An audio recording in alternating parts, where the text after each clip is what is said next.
Welcome to Raghavan naturopathy. आज बात करेंगे non alcoholic fatty liver disease. जो लीवर का बीमारी है उसमें चाहे वो कोई भी बीमारी हो, अल्कोहलिक डिजीज हो, वायरस से होता हो, हेपेटाइटिस बी से होता हो, सी से होता हो, हेपेटाइटिस डी से होता हो या कोई और बीमारी से होता हो। लीवर में सबसे पहला यदि क्रोनिक डिजीज होगा तो सबसे पहला स्टेज होता है फैटी लीवर। फैटी लीवर के बाद वो होगा नोडुलर लीवर, नोडुलर के बाद सिरोसिस ऑफ लीवर।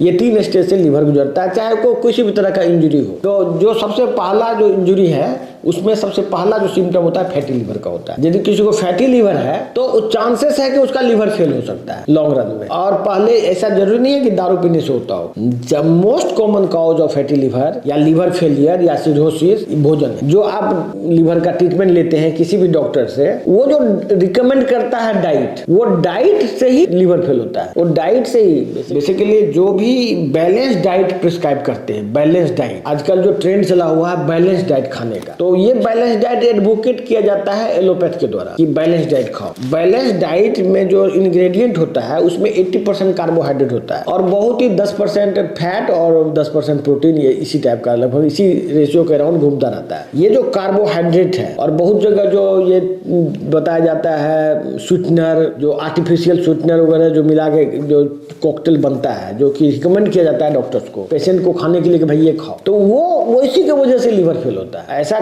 कई बार ऐसा देखा गया है कि जो आदमी गांव में नॉर्मल भोजन कर रहा था, उसका लीवर जब खराब हुआ तो जब वो डॉक्टर का रिकमेंडेड डाइट फॉलो किया तो उसका लीवर जल्दी से और पूरा फेल हो गया। इसमें डॉक्टर जो रिकमेंड कर रहा है उसको साइंस से, रिसर्च से कोई मतलब नहीं है। लोग प्राय ये समझते हैं कि ये जो बड़ा बड़ा डॉक्टर हॉस्पिटल में बैठा हुआ है, बहुत बड़ा बड़ा हॉस्पिटल में, वहां पर साइंटिफिक इलाज होता होगा। ऐसा कुछ भी नहीं है। वो वही बताते हैं जो वो जानते हैं। वो उसका जो नॉलेज है या मेरिट है उसके आधार पर वो इलाज करते हैं। बेसिकली उसका मेरिट ये है, आज के एलोपैथिक का चिकित्सा में एलोपैथिक डॉक्टर कहीं भी रिसर्च में शामिल नहीं है, अनुसंधान में शामिल नहीं है। बीमारी कैसे ठीक हो उस पर वो उसका कोई रोल नहीं है। वो इलाज बताने के लिए कुछ एमआर आता है कोई कंपनी से, वो एमआर उसको वो एमआर को टारगेट होता है कि इतना दवाई बेचना है। बीमारी ठीक करने का टारगेट नहीं होता है उसको दवाई बेचने पर पैसा मिलता है। यदि एमआर दवाई बेचेगा तो उसको पैसा मिलेगा, उसको इंसेंटिव मिलेगा। इवन डॉक्टर को भी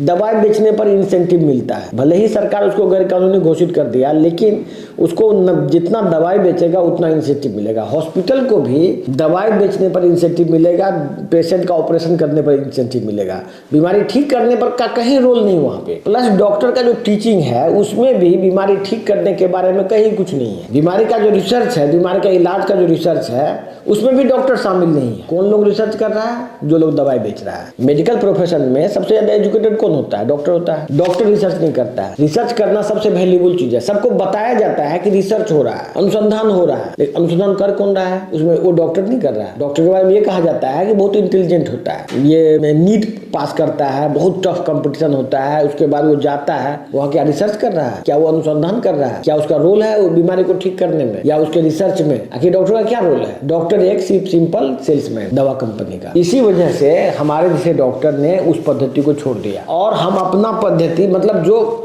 मेरा अपना पद्धति ये नहीं है, ये ऑलरेडी बहुत सारे डॉक्टर्स, उसका मैं कभी लिस्ट जारी करूंगा जो कि जिन्होंने कि ये साबित किया है कि बीमारी ठीक हो सकता है। तो हम ये कहना चाह रहे हैं कि जो भी लीवर का बीमारी है इसमें जो मेटाबॉलिक ट्रीटमेंट है, जो कि नेचुरोपैथी बेस्ड ट्रीटमेंट है, उसी से सफलता मिलता है। तो जिसको भी लीवर संबंधी बीमारी है, हमारे यहाँ पिछले 10 साल से नेचुरोपैथ कुणाल, जो नेचुरोपैथ पिछले 10 साल से लीवर और ऑटोइम्यून डिजीज पर रिसर्च कर रहा है और जितना भी बीमारी क्रोनिक है उसमें ऑटो इम्यूनिटी का रोल है। पिछले 10 साल से इन्होंने रिसर्च किया है और काफी चीज को फाइंड आउट करके निकालने के बाद इनका जो ट्रीटमेंट है किसी भी हेपेटोलॉजिस्ट से, किसी भी गैस्ट्रो वाले डॉक्टर से बेहतर होगा, क्योंकि गैस्ट्रो का डॉक्टर सिर्फ एक ही चीज जानता है, पेंटोप्राजोल। हम लोग जो देख रहे हैं, जो भी डॉक्टर का गैस्ट्रो का जो रिपोर्ट आता है, हर एक बीमारी में पेंटोप्राजोल, बस पेंटोप से बीमारी ठीक नहीं हो सकता है। ये बिल्कुल बकवास आइडिया है, क्योंकि हम लोग जानते हैं, बुक्स में लिखा है कि pantoprazole causes cancer, pantoprazole causes osteoporosis, pantoprazole causes brain damage.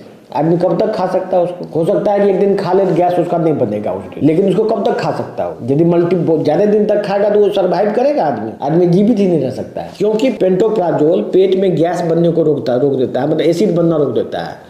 वो एसिड जो है ब्लड में जाता है फिर और पूरे शरीर में घूमता रहता है। ऐसे आपको पेट में गैस था, एसिड था पेट में, लेट्रिन से निकल जाता हो, अब वो एसिड पूरे ब्लड में घूम रहा है सब जगह, ब्रेन में भी जा रहा है, हार्ट में भी जा रहा है सब। ये कोई सिंपल चीज नहीं है, आपको एक प्रॉपर ट्रीटमेंट लेना है। यदि आप इस बीमारी का इलाज चाहते हैं, ठीक है, बहुत दूर है आपका घर, तो ऑनलाइन ट्रीटमेंट आप ले सकते हैं। यदि आप बहुत दूर हैं तो ये वीडियो को ज्यादा से ज्यादा लोगों तक शेयर कीजिए, जिससे लोगों का जान बचाया जा सके। ये सब गंभीर रोग है, जिस भी परिवार में होता है पूरा परिवार ही बर्बाद हो जाता है। धन्यवाद।